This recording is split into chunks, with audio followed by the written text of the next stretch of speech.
Hi everyone, Carter Krishnaiyer here from the Pavilion. It's been a great T20 World Cup. Let's dive into the semifinal matchups and talk about some of the outstanding performers in this tournament so far. Our first semifinal is Wednesday in Ahmedabad, which has been like a home ground for South Africa in this tournament, and the fans there love them. This is a clash between two sides that have played very well in this World Cup and two of the more complete teams in this tournament. Now, South Africa had a bit of a hiccup against Afghanistan earlier in the tournament, but they obviously have been fantastic otherwise, including that decisive victory over India. New Zealand have had wobbles. Opening partnership of Tim Seifert, Finn Allen have been fantastic, but there have been struggles outside of that.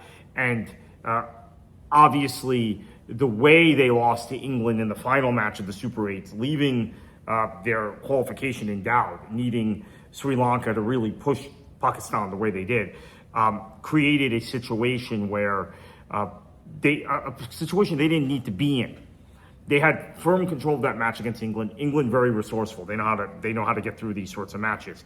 New Zealand did not manage the situation very well. And I thought, despite some of the really outstanding bowling we saw at times from New Zealand, let them down at the most critical of times, right? I mean, in fact, when I go back to my my notes from that match, Henry's really poor last over.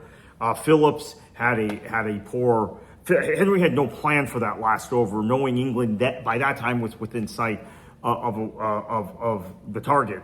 Phillips bowled well until the final over he bowled, where that opened the door for England, and he didn't loose deliveries, and the field was not, I think, set up properly in that period.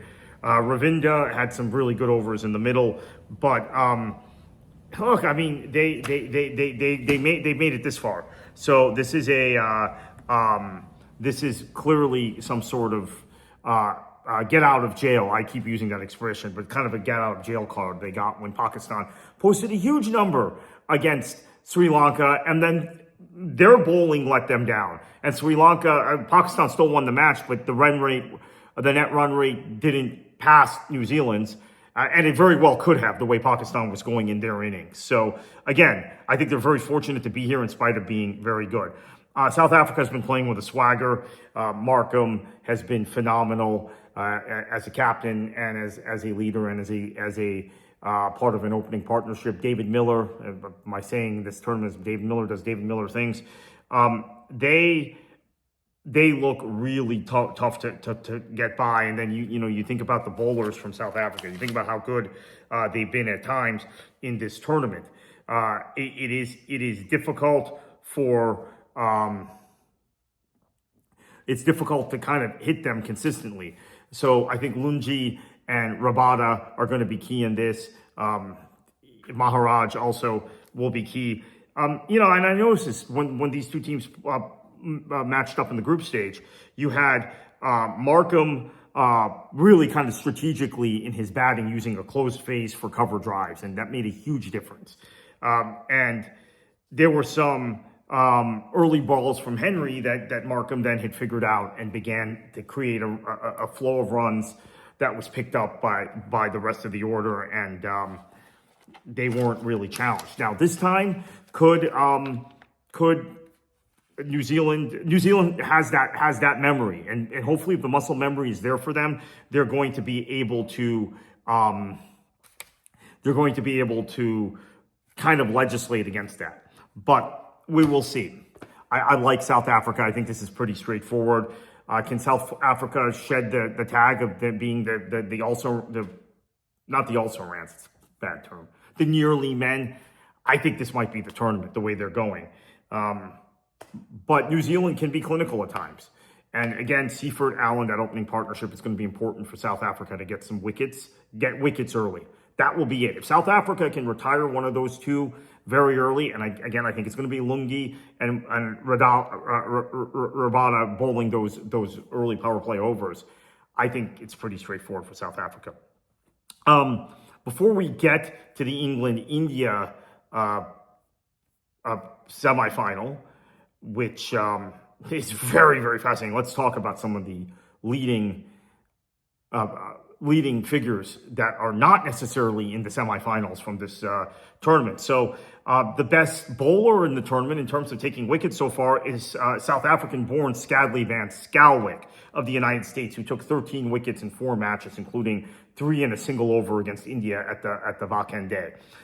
Blessing Mzarambani for Zimbabwe has been brilliant. 13 wickets in 6 matches. He really paced Zimbabwe in this tournament. Lungi, we've talked about already in this preview. He's still in this tournament, 12 wickets in 6 matches. He's going to take a few more. He will end as the top wicket taker. But if you think about Van Schalkwyk's 13 wickets in 4 matches, that's pretty remarkable. Really remarkable. I think Harmeet Singh from the United States had 8 or 9 wickets in just 4 matches. So also great record for him. Varun, 12 wickets in 7 matches, struggled a little bit with the early overs he was given against the West Indies. May have been the wrong call to give him those overs against the Windies, but he's still up there in the frame for the tournament. And then Corbin Bosch, who is going to play a role again for South Africa in this semifinal and a final if they advance, 11 wickets in 6 matches. In terms of the leading run scorers in this tournament, Farhan, who I've just loved watching in this tournament, 383 runs for Pakistan. Brian Bennett, who we've talked a lot about from Zimbabwe, really, when Zimbabwe needed it the most, including in matches against the likes of India, the likes of Australia, really produced. And it's a breakout tournament for him. And, Farhan is the first player to hit 2 centuries. I should have mentioned that in a single T20 World Cup edition. Aiden Markham, who is still in the tournament, who is the leader of South Africa, the captain, leading from the front in that opening partnership, 268 runs.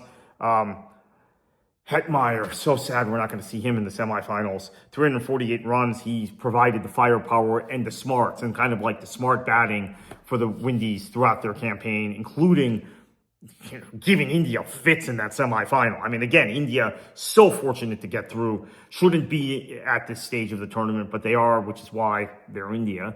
They find ways.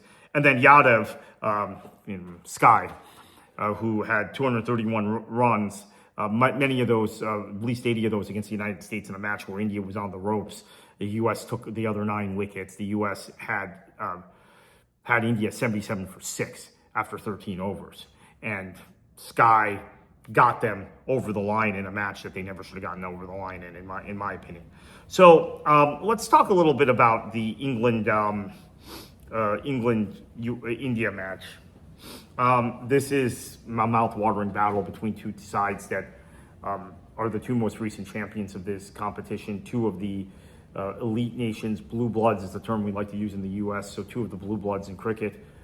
2 of the 3, really, along with Australia at this point, if you don't count the Windies and Pakistan anymore because of their recent struggles. But neither side has played particularly well in this tournament. I mean, I've made a whole video criticizing England's performance in the group stage. And they answered some of those questions in the first knockout stage, first Super 8 match, and then kind of regressed back to the mean after that. So I have a lot of concerns about England. I have a lot of concerns about India. India never should have gotten past the U.S. in the first match. I've already said that many times. But I think the injury to Ali Khan, where he couldn't bowl the final 2 overs, or two of the final 4 overs, 2 overs in the death overs, cost the U.S. that match, quite frankly. And then a running error by Milind Kumar. They were sloppy in the field against the Netherlands. I won't say they were fortunate to win that match, but 1 or 2 other things happens in that match, they lose that match. And then they never should have beaten the West Indies. Windies were, I think, far superior on Sunday. Far superior, not just the better team, far superior. They got smashed by South Africa, and quite frankly, they did not play that well against Zimbabwe. So, but they're here. They beat up on Pakistan, okay? That's their only real highlight of the tournament. They didn't even play that well against Namibia. So India has underperformed in How many matches have we had so far? 7. They've underperformed in 6 of the 7 matches. They were beaten badly by South Africa. They probably should have been beaten by the United States. They probably should have been beaten by the West Indies. But here they are. They won the matches they needed to, and they're here. England has been relentless in battling through matches, but again, very fortunate to beat Nepal, which in hindsight looks like an absolutely horrible performance. Very, and it was Will Jacks who saved them that day. Against Scotland, they were poor. They got smashed by the Windies. They were poor against Scotland. They were poor against Italy. Their opening partnership of Salt and Butler has been off the entire tournament, with the exception of that Sri Lanka match. Now we saw how bad Sri Lanka was in the Super 8s. We can kind of understand that better. For all of the experience of Jofra Archer and Rashid in terms of bowling, they have had some shockers. And then they've had some brilliant matches. So India's opening partnership, because Shubhashek has been off, has been poor also. So you have two of the worst opening partnerships in the entire tournament facing off in the semifinal. One of those teams is going to be in the final. And then you have India has relied on a different hero every day, and this speaks to their squad depth. Same thing with England.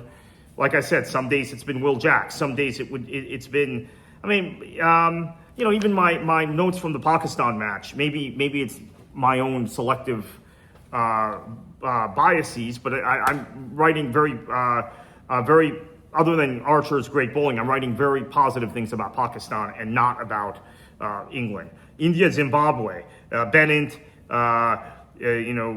Talking about how disastrous Dubé was in his bowling. Embarrassing.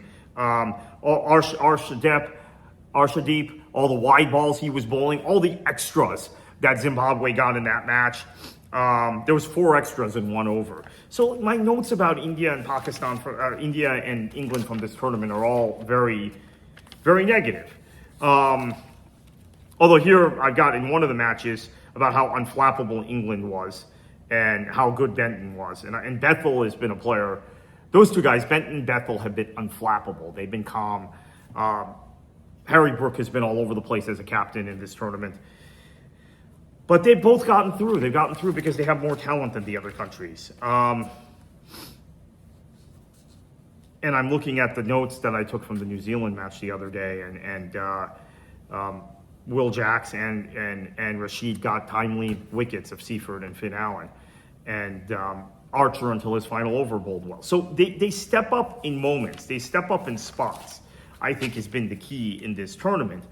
But this makes me wonder what we're going to have. Are we going to have Will Jacks and Harry Brook post massive totals against loose Indian bowling? I've just gone through some of their loose bowling, particularly from the Namibia match. Particularly from the Zimbabwe match. We saw some of it in the Namibia match. We certainly saw it in the Netherlands match. My goodness. Disastrous bowling and fielding. And then against the United States, their inability to hit the medium pacers and the spinners of the United States. They got Netravalkar for an extra over and went for 22 in that over, and that was the difference in the match. And they got Netravalkar for an extra over against the United States because Ali Khan was injured. But they get Ali Khan, whose pace is who has more variation in his pace. They're not getting 22 in that over, and I think you combine that with Millen's running error, it does make that running error between the stumps, then I think the U.S. probably wins. I think the U.S. probably wins that match. So do Brook and Jacks step up? Do they post massive totals because India's shaky bowling is there, although they will have the crowd support. Their spin arsenal has been off at times, and Bumrah has been fantastic as always in this tournament. But that's 4 overs, and what we've seen Sky do is try and save him for the death overs. So he didn't even bowl in the power play against the Windies. You may not need him to bowl in the power play against England because England's opening partnership has been so bad. So let's talk about this. Just like the matchups, England's power versus India's power play woes, and England's got power play woes also. England is going to try and exploit the same weakness in India's top of the order that went in one match. Again, the U.S. match went 46 for 4 through like 8 overs. I mean, they were just getting smashed by the American medium pacers and spinners. The Eden Gardens track is going to offer turn. The wicket's going to play differently.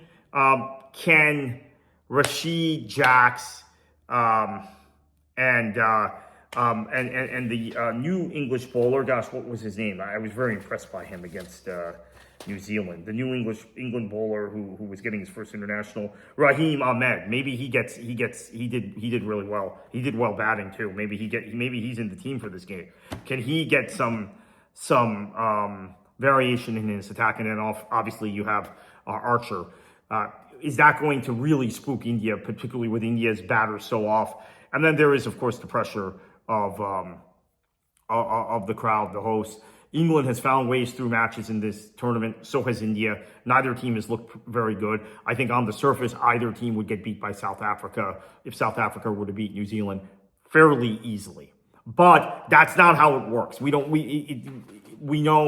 that particularly with India at home and given England's experience in winning big tournaments, India's experience in winning big tournaments also, and South Africa's lack of experience in getting across the line in big tournaments, that either one of these will pose a major challenge for South Africa in the final, assuming it is South Africa. We're not counting out New Zealand, but let's face it, it's probably going to be South Africa in that final.